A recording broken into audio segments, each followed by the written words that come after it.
કેબિનેટની બેઠકમાં ખાડીપુરનો ભોગ બનેલા સુરતવાસીઓ માટે રાજ્ય સરકારે મહત્વપૂર્ણ રાહત પેકેજ જાહેર કર્યું છે। આ પેકેજ હેઠળ સીધી આર્થિક સહાય ઉપરાંત લોન અને વ્યાજ સહાયની પણ ખાસ વ્યવસ્થા કરવામાં આવી છે, જેમાં લારી ગલ્લાવાળાને ₹7,500, નાની કેબિન ધારકોને ₹25,000થી ₹50,000 અને પાકી દુકાનોને ₹1 લાખ સુધીની સીધી આર્થિક સહાયની જાહેરાત કરવામાં આવી છે। તો જીએસટી ફાઇલ કરતા વેપારીઓને 3 વર્ષ માટે 7% વ્યાજ ઉપર ₹30 લાખની લોન આપવામાં આવશે। આ ઉપરાંત નુકસાનીના વિડીયોના આધારે 1 વર્ષ માટે મનપાના ટેક્સમાંથી મુક્તિ આપવામાં આવશે। મહત્વનું છે કે આ નિર્ણયથી નાના વેપારીઓને મોટો આર્થિક ટેકો મળી રહેશે।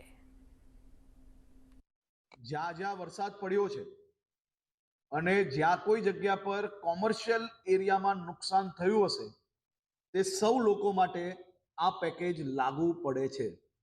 સાથે સાથે મુખ્યમંત્રીશ્રીએ સુરતમાં આવનારા સમયમાં આવી પરિસ્થિતિ ના આવે તે માટે કોન્ક્રીટ કામગીરી કઈ રીતે થઈ શકે તે માટે બી કાલે અર્બન સેક્રેટરી શ્રી થેનારસનજીને એમની આખી ટીમને સુરત મોકલ્યા હતા।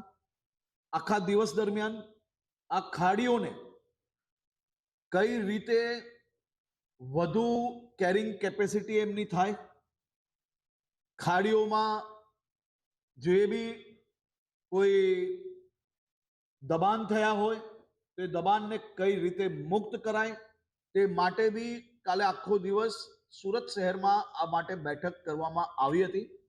આની રિવ્યુ બેઠકના અંતે એમાં નિર્ણય કરવામાં આવશે। સુરત જ્યારે મુખ્યમંત્રી શ્રી આવ્યા હતા ત્યારે જ આ ખાડી રીડેવલપમેન્ટ માટે 500 કરોડ રૂપિયાની જાહેરાત કરી હતી અને તાત્કાલિક એનું સંપૂર્ણ મોડલ તૈયાર કરીને, પ્લાન તૈયાર કરીને જો 500 થી વધારે કરોડ રૂપિયાની બી જરૂર હોય તો રાજ્ય સરકાર દ્વારા તેમાં આપવામાં આવશે તે બી નિર્ણય લેવામાં આવ્યો છે।